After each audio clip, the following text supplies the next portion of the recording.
أعوذ بالله من الشيطان الرجيم.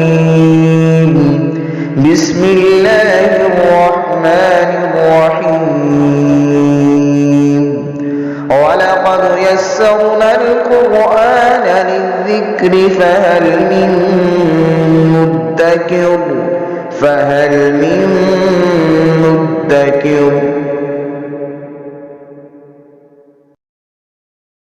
بسم اللہ الرحمن الرحیم. سورہ مائدہ کی 57 نمبر آیا مبارکہ اور 9واں رکوع شروع کریں گے آج سورہ مائدہ کا. اعوذ باللہ من الشیطان الرجیم. بسم اللہ الرحمن الرحیم. یا ایہا الذین آمنوا لا تتخذوا الذین اتخذوا دینکم ہزوا ولعبا من الذین اوتوا الکتاب من قبلکم والکفار اولیاء واتقوا اللہ ان کنتم مؤمنین.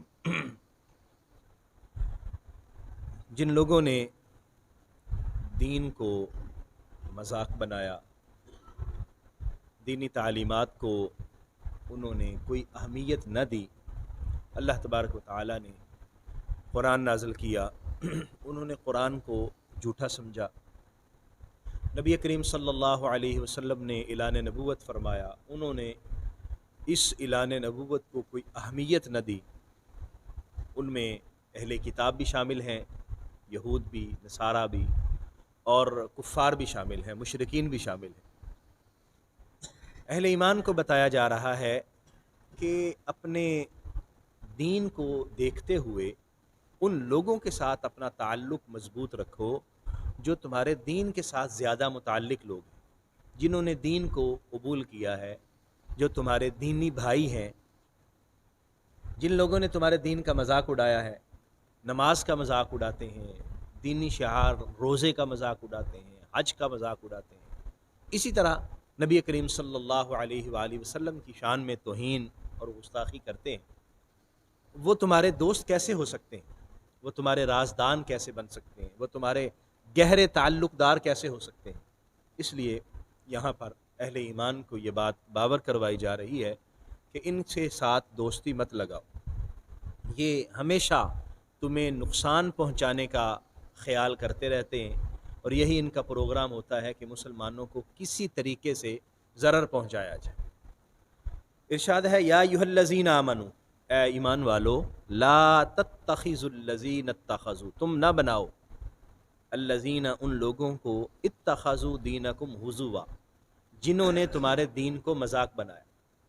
تو اگلی لائن میں جو آخری لفظ ہے، یعنی لا تتخذوا کے بعد اگلی لائن میں آتا ہے اولیاء، تو اس کا تعلق، یعنی یہ مفعول ہے اس کا، لا تتخذوا اولیاء، یعنی تم ان کو دوست نہ بناؤ. ولی کی جمع ہے اولیاء، ان کو گہرے دوست، ان کو دلی، ہم جس کو جگری یار کہتے ہیں، فرمایا ان کو گہرے دوست مت بناؤ.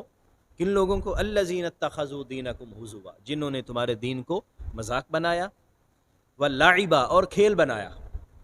انہوں نے سمجھا کہ یہ دین ایسے ہی کھیل تماشا ہے، انہوں نے سمجھا کہ دین ایسے ہی مذاق ہے. فرمایا ان کو دوست نہ بناؤ. وہ کون ہے؟ من الذین اوتوا الکتاب، ان لوگوں میں سے ہوں جن کو کتاب دی گئی، یعنی جن کو تورات دی گئی یا انجیل دی گئی، من قبلکم، تم سے پہلے، والکفار، اور جو کافر ہیں. کفار اہل کتاب، یعنی ایک تو ڈائریکٹ کفار ہے نا جی، وہ اللہ کو مانتے ہی نہیں ہیں، یا اللہ کو مانتے ہیں ساتھ مشرک بھی کرتے ہیں، بتوں کی پوجا کرتے ہیں اور دیگر شرک کے امور میں مبتلا ہیں. یا اہل کتاب ہے، وہ سمجھتے ہیں کہ ہمارے پاس کتاب موجود ہے، نبی بھی آئے، رسول بھی آئے، ہم ان کو مانتے ہیں اور ہم اسلام کو نہیں مانتے. فرمایا ان سے بچنا، احتیاط کرنا. واتقوا اللہ ان کنتم مؤمنین، اللہ سے ڈرو، اللہ کا تقوی اختیار کرو. اگر تم مومن ہو، تم ایمان لانے والے ہو، تو پھر اللہ تعالیٰ سے ڈرو. ایمان کا مطلب ہی یہ ہے کہ انسان قبول کرے، جھک جائے. اسلام کسے کہتے ہیں؟ سر تسلیم خم کرنے کو. تو اللہ کا حکم جو ہے اس کے سامنے انسان سر تسلیم خم کرے، اور وہ یہی حکم ہے. وَإِذَا نَادَيْتُمْ إِلَى الصَّلَاةِ، اب وہ مذاق کیسے بناتے تھے دین کا، دینی امور کا اور دینی شعائر کا مذاق کیسے اڑاتے تھے، یہاں اس کی وضاحت کی جا رہی ہے وَإِذَا نَادَيْتُمْ إِلَى الصَّلَاةِ، اور جب تم نماز کے لیے اذان دیتے ہو، نماز کی طرف بلاتے ہو، اتخذوها هزوا ولعبا، تو وہ اس کو مذاق بناتے ہیں اور کھیل تماشا سمجھتے ہیں. یعنی ان کا خیال یہ ہے کہ اللہ اکبر کی صدائے دل نواز جو ہر نماز کے وقت بلند ہوتی ہے، یہ ایسے ہی مذاق ہے. جبکہ اس کے مقابلے میں وہ کیا تھے؟ سیٹیاں بجاتے تھے، اس کے مقابلے میں وہ ناقور بجاتے تھے، یا دیگر اس طرح کے کوئی آلات تھے جن کی آواز نکالتے اور پتہ چلتا کہ یہ اب جو ہے وہ عبادت کا وقت ہو گیا ہے، گھنٹیاں بجائی جاتی ہیں اور اس طرح کی چیزیں.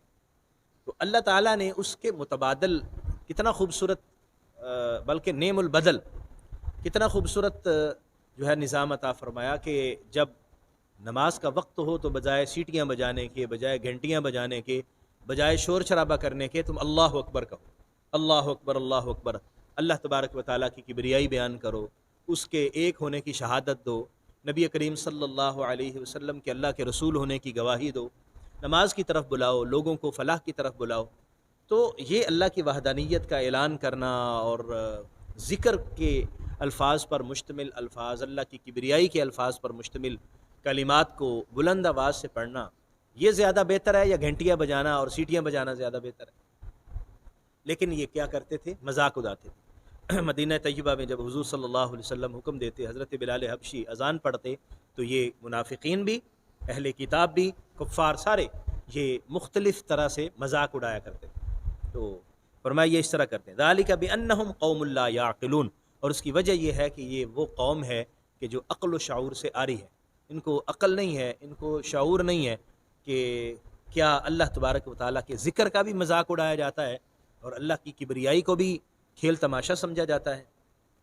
قل یا اہل الکتاب، آپ فرما دیجئے اے اہل کتاب، هل تنقمون منا، کیا تمہیں ہم میں سے جو چیز پسند آئی ہے، ناپسند ہے، تنقمون منا، جو چیز تمہیں ناپسند ہے ہم میں سے، وہ کیا ہے؟ یہ ہے ان آمنا باللہ، کہ ہم اللہ پر ایمان لے آئے. یعنی تمہیں صرف یہی چیز ناپسند ہے نا کہ ہم اللہ پر ایمان لاتے ہیں. وما انزل الینا، اور جو ہم پر نازل ہوا قرآنی آیات، ہم اس پر ایمان لاتے ہیں. وما انزل من قبل، اور جو پہلے نازل کیا گیا ہم اس پر بھی ایمان لاتے ہیں. دیکھو تورات کو ہم مانتے ہیں، ہم اللہ کی کتاب سمجھتے ہیں. انجیل کو ہم اللہ کی کتاب سمجھتے ہیں، ہم اس پر ایمان لاتے ہیں. وَأَنَّ أَكْثَرَكُمْ فَاسِقُونَ، اور تم میں سے اکثر لوگ نافرمان ہیں، فاسق ہیں، جس وجہ سے تمہیں اللہ کا کلام قبول نہیں. دیکھیں ہم اللہ کا کلام قبول کر رہے ہیں، ہم حضرت موسیٰ کو بھی اللہ کا رسول مانتے ہیں، حضرت عیسیٰ کو بھی اللہ کا رسول مانتے ہیں، تورات کو بھی اللہ کی کتاب مانتے ہیں، انجیل کو بھی اللہ کی کتاب مانتے ہیں. تو اگر تم بھی اسی طرح عمل کر لو، نبی کریم صلی اللہ علیہ وسلم کو اللہ کا رسول مان لو اور قرآن کو اللہ کی کتاب مان لو، تو جھگڑے سارے ختم ہو جاتے ہیں. جب ہم مان رہے ہیں تو تم بھی مان لو. یہ ایک بہترین طریقہ تھا جو اسلام نے اس معاشرے کی خوبصورت تشکیل کے لیے عطا فرمایا تھا. اور آج دیکھیے کہ ہم اب بھی یہ اہل کتاب کو دعوت دیتے ہیں. دیکھو ہم انجیل کو اللہ کا کلام سمجھتے ہیں، تورات کو اللہ کا کلام سمجھتے ہیں. تم جن نبیوں کو مانتے ہو، حضرت موسیٰ اور عیسیٰ، ہم ان کو اللہ کا نبی اور رسول مانتے ہیں. تو تم بھی ہمارے نبی کو اللہ کا رسول مان لو اور قرآن کو اللہ کی کتاب مان لو، تو جھگڑے ختم ہو جاتے ہیں، یہ فسادات ہی ختم ہو جاتے ہیں. اسی طرف آ جاؤ.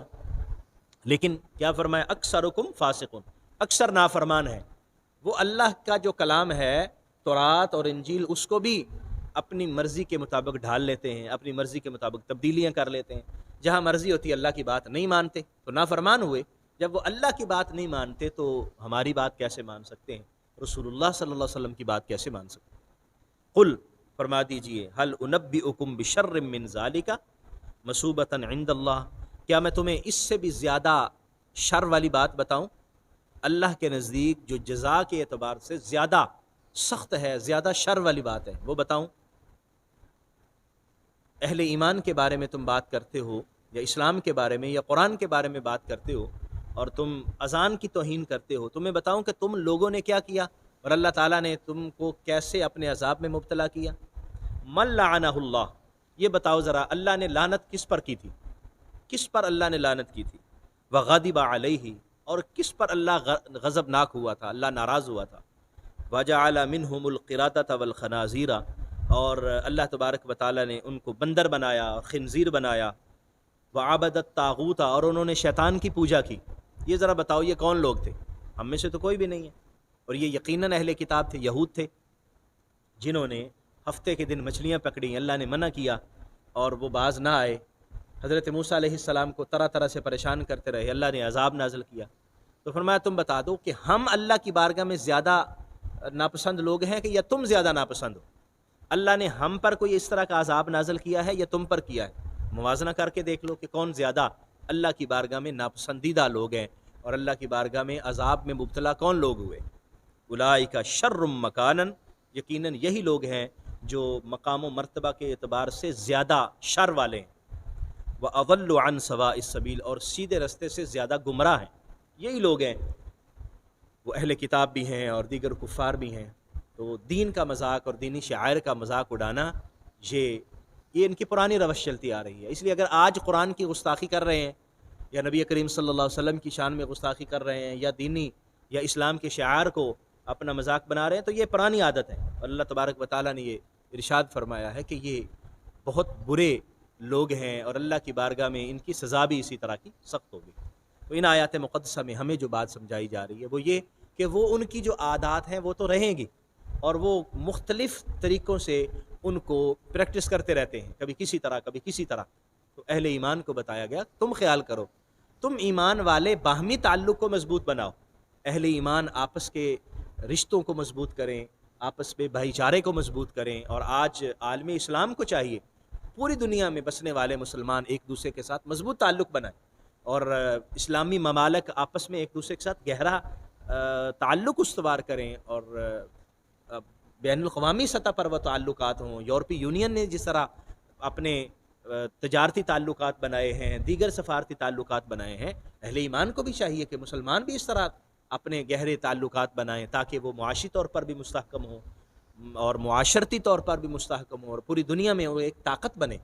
اس لیے فرمایا گیا کہ ان کو دوست نہ بناؤ، ایمان والوں کو دوست بناؤ۔ اللہ کریم توفیق عطا فرمائے، آمین۔ وآخر دعوایا ان الحمد للہ رب العالمین۔